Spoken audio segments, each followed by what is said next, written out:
Scan ini dimulai dengan memperlihatkan mimpi Tatsumi yang sedang bertemu Sayo dan Ieyasu. Ieyasu berkata pada Tatsumi jika sudah saatnya mereka pergi.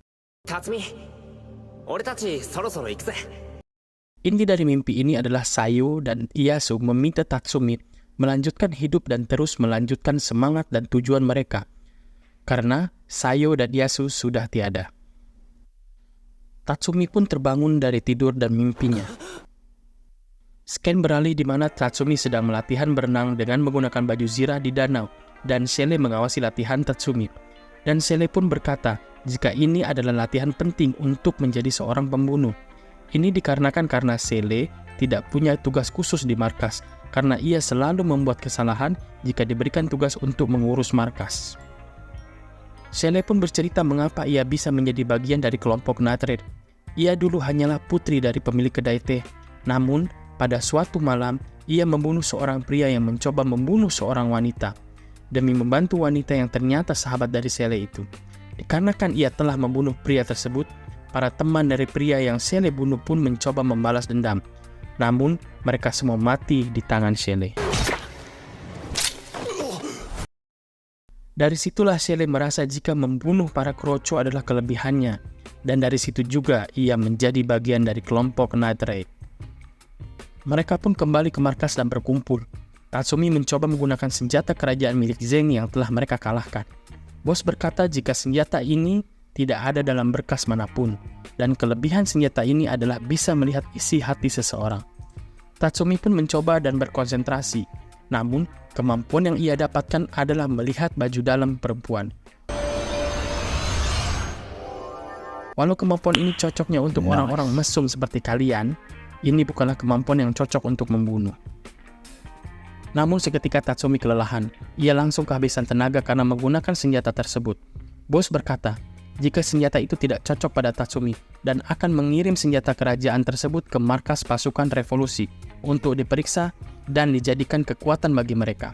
Mengumpulkan senjata kerajaan juga adalah bagian dari kelompok Night Raid. Tatsumi bertanya senjata kerajaan apa yang paling kuat. Bos pun menjawab, tergantung kegunaan dan kecocokan. Namun, jika harus memilih, maka bos ingin senjata kerajaan yang mengendalikan es. Menurutnya, itulah senjata terkuat. Beruntung, pemilik senjata itu sedang berperang dengan suku utara, dikarenakan ibu kota ingin menguasai suku utara. Tatsumi bersemangat dan ingin mencari senjata kerajaan yang bisa menghidupkan orang yang sudah mati, dan bisa menghidupkan Sayo dan Ieyasu. Namun, dibantah oleh Bulat. Ia berkata tidak ada senjata kerajaan yang bisa menghidupkan orang yang sudah mati. Akame pun menambahkan, jika senjata seperti itu ada, maka kaisar yang lama pasti masih hidup sekarang. Scan berganti di mana Tatsumi yang sedang bersedih duduk di atas tebing dan dipayungi bintang malam yang penuh cahaya. Sele datang dan menenangkan Tatsumi yang sedang menangis. Jauh di utara banyak manusia yang tertusuk mati dan juga ada yang berubah menjadi es, layaknya efek dari kekuatan dari mantan Admiral Aoki Jikuzan dari World Government. Dilanjutkan dengan adegan di mana seorang pria sedang menjilati sepatu seorang wanita bernama Esdet. Ternyata yang sedang menjilati sepatu tadi adalah Numa Seika, pahlawan perang dari suku utara. Esdet pun langsung membunuh Numa karena ia merasa suku utara terlalu mudah untuk ditaklukkan dan tidak bisa membuatnya bersemangat. Kembali ke ibu kota kerajaan, Tatsumi dan Leone sedang berjalan di pasar pinggiran kota, dan banyak pedagang di sana yang mengenali Leone.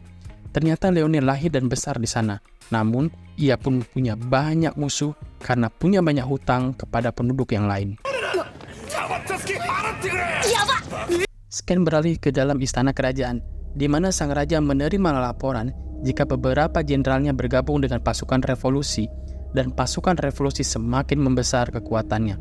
Sang Perdana Menteri pun mulai khawatir dengan pergerakan pasukan revolusi dan beberapa orang terdekatnya telah dibunuh oleh kelompok Night Raid, bahkan Zeng. Ia pun berkata akan memanggil Esdet kembali dari peperangan suku utara untuk menghabisi para pengkhianat. Karena dengan kekuatan Esdet yang mampu mengubur hidup-hidup ribuan penduduk utara, maka dengan kekuatan Esdet jugalah kerajaan akan mampu memburu dan membunuh para pengkhianat ibu kota. Tatsumi berhenti berlari karena sudah merasa jauh dari penagih hutang Leone. dan bertemu Seryu, polisi kerajaan. Seryu memiliki senjata kerajaan seperti anjing lucu bernama Choro dan mengantar Tatsumi yang sedang tersesat. Dan episode 5 pun selesai. Baiklah Guru Signers, terima kasih telah menyimak video ini. Silahkan like dan subscribe dan tunggu episode selanjutnya. Yanagin, bye bye.